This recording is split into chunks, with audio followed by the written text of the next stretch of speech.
ГСП онлайн. Городские новости сейчас. Понедельник, 11:00, городадминистрация. Брифинг по вопросам ремонта многоквартирных домов. В МАГУ-Ухта установлена единая плата на эти цели для всех собственников. 2 рубля 18 копеек с квадратного метра в месяц, независимо от числа собственников.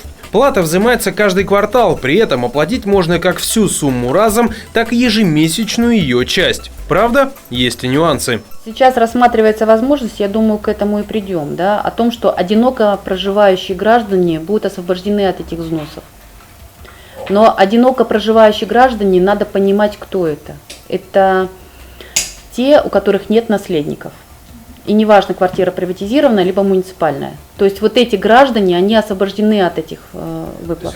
В 2015 году в Ухте в рамках программы капитального ремонта МКД планируется восстановить 17 лифтов в 8 многоквартирных домах. Это примерно 31 миллион рублей с лишним. Также по просьбам жильцов будет отремонтирована кровля дома номер 38А по Чебьюской. Важная деталь: при продаже квартиры появились новые условия. Вы не продадите квартиру, если у вас есть долг за коммунальную услугу. Вот здесь точно так же. Вы не продадите эту квартиру, если у вас есть долг по взносам капитального ремонта.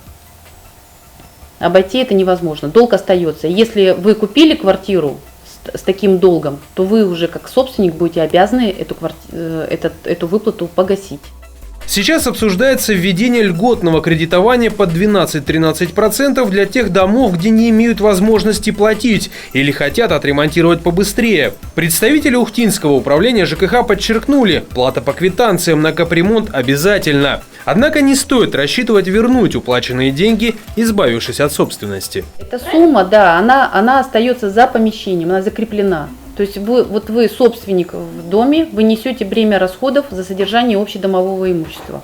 Соответственно, вы вносите какие-то взносы. Вы продали квартиру, уехали, соответственно, вы не можете эти деньги забрать. Они там и остаются в этом фонде.